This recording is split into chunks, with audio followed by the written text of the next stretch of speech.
ఇక నిమిషప్రియకు ఉరిశిక్ష రద్దు వార్తలు అవాస్తవం, అటువంటిది ఏమీ లేదని ఖండించిన భారత ప్రభుత్వం. ఇక భారత ప్రభుత్వ దౌత్యంతో శిక్ష తాత్కాలికంగా నిలుపుదల, ఉరిశిక్షను పూర్తిగా రద్దు చేసినట్టు ఏపీ అబూబక్కర్ ముస్లియార్ కార్యాలయం ప్రకటన అంట. ఇక న్యూఢిల్లీ హత్య కేసులో దోషిగా తేలిన కేరళ నర్సు నిమిషప్రియ ఉరిశిక్ష రద్దయిందంటూ వస్తున్న వార్తలను మంగళవారం భారత ప్రభుత్వం తీవ్రంగా ఖండించింది. నిమిషప్రియ కేసుపై కొందరు వ్యక్తులు పంచుకుంటున్న సమాచారం పూర్తిగా తప్పు అని భారత విదేశాంగ మంత్రిత్వ శాఖ స్పష్టం చేసింది. చేసింది నిమిషప్రియ ఉరిశిక్ష అధికారికంగా రద్దు అయిందని ఇండియా గ్రాండ్ ముఫ్తీ కంతాపురం ఏపీ అబూబక్కర్ ముస్లియార్ కార్యాలయం ప్రకటించింది. నిమిషప్రియ మరణశిక్ష ఇంతకుముందు తాత్కాలికంగా సస్పెండ్ అయింది, ఇప్పుడు పూర్తిగా రద్దు అయింది. యెమెన్ రాజధాని సనాలో జరిగిన ఉన్నత స్థాయి సమావేశంలో ఈ నిర్ణయం తీసుకున్నారు అని గ్రాండ్ ముఫ్తీ కార్యాలయం ఒక ప్రకటన విడుదల చేసింది. అయితే యెమెన్ ప్రభుత్వం నుంచి అధికారిక రాతపూర్వక నిర్ధారణ ఇంకా అందలేదని కార్యాలయం స్పష్టం చేసింది. అయితే ప్రకటనను భారత ప్రభుత్వం ఈ వార్తలను ఖండించింది. బాధితుడి కుటుంబం నుంచి పూర్తి ఏకాభిప్రాయం లభించకపోవడమే ఇందుకు కారణమని తెలుస్తోంది. కాగా కేరళలోని పాలక్కాడ్ జిల్లాకు చెందిన 38 ఏళ్ల నర్సు నిమిషప్రియ మెరుగైన ఉపాధి కోసం 2008లో యెమెన్కు వెళ్లారు. అక్కడ ఆమె సొంత క్లినిక్ ప్రారంభించేందుకు యెమెన్కు చెందిన వ్యాపారవేత్త తలాల్ అబ్దో మహ్దీతో భాగస్వామ్యం కుదుర్చుకున్నారు. అయితే ఈ భాగస్వామ్యం కాలక్రమేణా వివాదాస్పదంగా మారింది.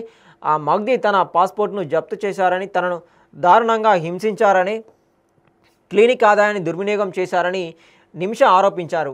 2017లో తన పాస్పోర్ట్ను తిరిగి పొందేందుకు మహ్దీకి సెడేటివ్స్ ఇంజెక్ట్ చేసింది. ఈ ప్రయత్నం దురదృష్టవశాత్తు మహ్దీ మరణానికి దారితీసింది. ఆ తర్వాత ఆమె ఆయన శరీరాన్ని ముక్కలుగా చేసి వాటర్ ట్యాంక్లో పడవేసింది. ఈ కేసులో 2018లో అరెస్ట్ అయిన నిమిష ఆ తర్వాత దోషిగా తేలింది. 2020లో సనా ట్రయల్ కోర్టు ఆమెకు ఉరిశిక్ష విధించింది. 2023లో Yemen supreme judicial council of appeal తిరస్కరించింది.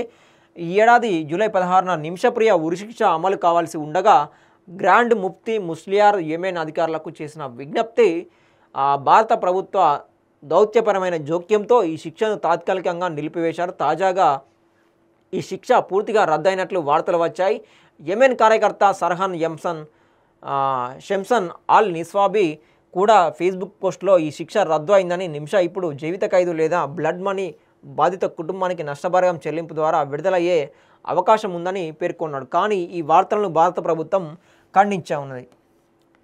ఈ నిమిషప్రియ కేసు ఏదైతే ఉన్నదో ఈమె 2017లో పాస్పోర్ట్ కోసము మగ్దీకి ఒక ఇంజెక్షన్ ఇవ్వడం ద్వారా అది వికటించి తను మరణించడం జరిగింది. ఆ కేసులో ఆమెను దోషిగా పెట్టడం జరిగింది. దోషిలో 2020లో ఈ సనా ట్రయల్ కోర్టు ఏదైతే ఉన్నదో ఆమెకు ఉరిశిక్ష విధించిన తర్వాత ఇప్పుడు 2023లో యెమెన్ సుప్రీంకు జ్యుడిషియల్ ఏదైతే కౌన్సిల్ ఉన్నదో ఆమెను అప్పీల్ ఏదైతే చేసుకున్నదో దాన్ని తిరస్కరించడం జరిగింది. దాని తర్వాత జూలై 16న మొన్న నిమిషప్రియకు ఉరిశిక్ష వేయాలని చెప్పేసి నిర్ణయించిన తర్వాత ఈ కొంతమంది మళ్ళీ విచారణ చేసి అధికారులు ఎవరైతే ఉన్నారో భారత ప్రభుత్వం దౌత్యపరమైన కేసును ఈ నిమిషప్రియ కేసు సంబంధించి ఆమెకు సపోర్ట్గా నిలిచడం వల్ల ప్రస్తుతము దాన్ని తాత్కాలికంగా నిలిపివేయడం జరిగింది మాత్రమే. ఏది ఈ ఉరిశిక్షను పూర్తిగా రద్దు కావాలని చెప్పేసి చెప్తా ఉన్నారు. అక్కడ వాళ్ళు అట్లా చెప్తా ఉంటే వీళ్ళు భారత ప్రభుత్వం తరపున ఏమో తీవ్రంగా ఖండిస్తూ ఉన్నది. ఎవరైతే ఈ తప్పుడు వార్తలు ప్రచారం చేస్తూ ఉన్నారో ఉరిశిక్ష పోస్ట్ పోన్ అయింది మాత్రమే, దాన్ని పూర్తిగా రద్దు చేయాలని చెప్పేసి వాళ్ళు చెప్తా ఉంటే ఇక్కడ కొంతమంది మాత్రము దీన్ని ఉరిశిక్ష రద్దు అని చెప్పేసి కొంతమంది పోస్ట్ చేయడం ద్వారా దాన్ని భారత ప్రభుత్వము తీవ్రంగా ఖండిస్తూ ఉన్నది. అంటే తప్పుడు వార్తలు చేయొద్దు, నిమిషప్రియ మీద తదుపరి విచారణ చేసి మళ్ళీ వాళ్ళు ప్రకటిస్తారని చెప్పేసి చెప్పుకుంటూ భారత ప్రభుత్వం చెప్పుకుంటూ వస్తూ ఉన్నది.